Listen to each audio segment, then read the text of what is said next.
欢迎观看老爸的时光。今天分享怎样在家里来做披萨。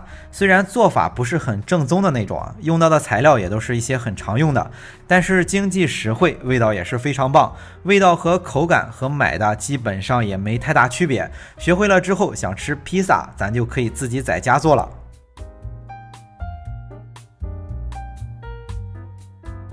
首先我们来和面，这也是做披萨的重点。在300克的高筋面粉里加入4克的酵母粉，高筋粉就是平时做面包用的面粉。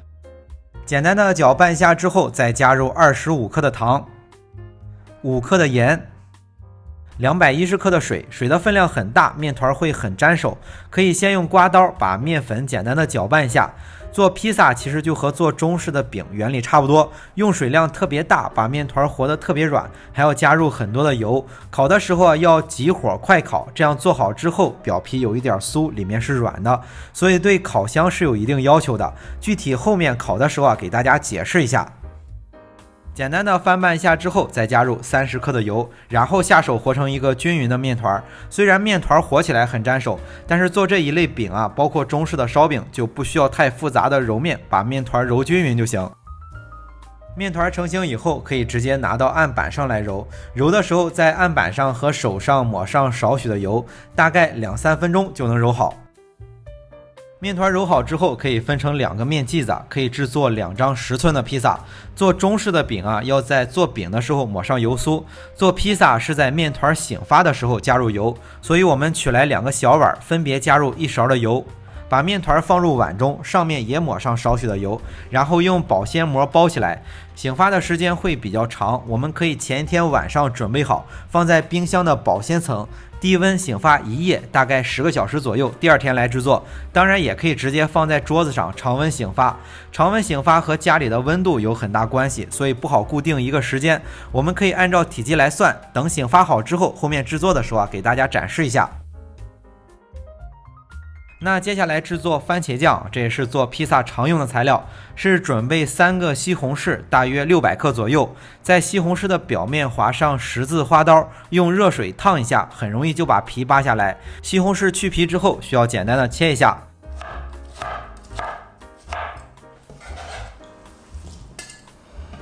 接下来就在切好的西红柿里再加入100克的洋葱，几瓣的蒜，然后用料理棒打成泥。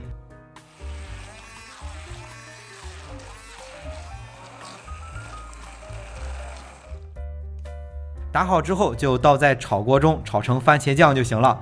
番茄酱里还需要加入一些调味料，但是不着急，一般都是炒出少许的水分之后再添加。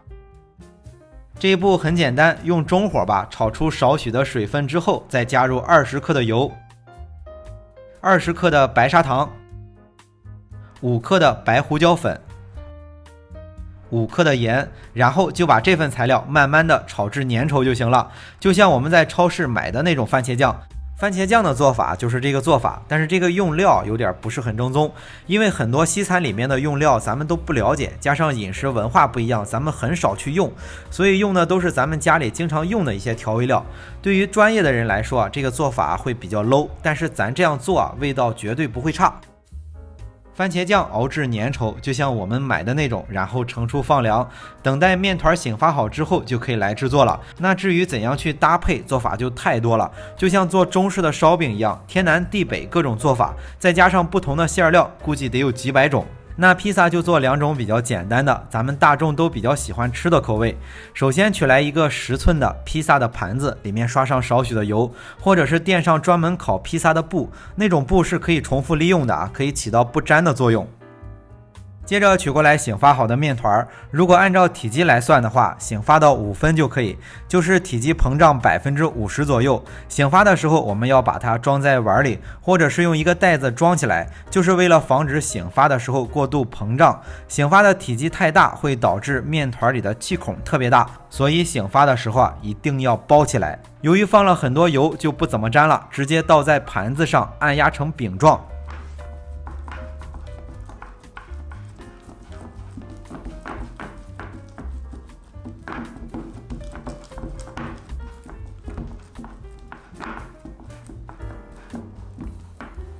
咱们都吃过披萨，按压成4周是比较厚的，中间比较薄，方便添加材料。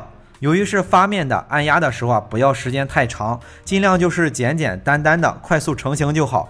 按压成饼状之后，用叉子在中间插上少许的出气孔，防止烤的时候胀起来。接着就把刚才准备好的番茄酱抹上一层，准备的这些番茄酱多放一些能做2张10寸的披萨，少放一些能做3张。这个番茄酱如果是做披萨就要熬得稍微稠一些，如果是做拌面可以熬得稍微稀一些。然后撒上一层马苏里拉芝士，再撒上少许熟的玉米进行装饰，再铺上少许的火腿。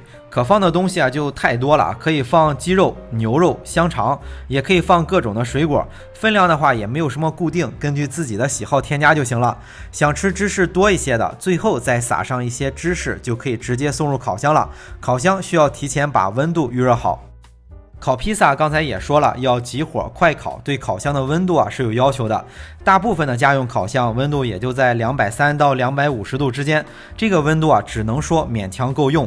我们就以240度为例，把烤箱预热到上下都是240度，放在烤箱的中层烤15分钟左右就可以出炉了。咱今天的这个做法只能说是比着葫芦画瓢，包括制作手法很多的细节都有在提升，但是我个人感觉它的味道口感至少能达到专业级别的80%，最起码我们在自己家里做着吃做到这种样子和买来的几乎是没有太大区别了。只要替换披萨上面的材料，就可以制作出不同的口味，比如撒上点青红椒、洋葱，再放上10个大虾，就是海鲜披萨。买一个这样的最起码得70-80块钱吧。虽然咱做的不是很正宗，但是味道已经非常棒了。学会的朋友以后就可以直接在家里来做披萨了。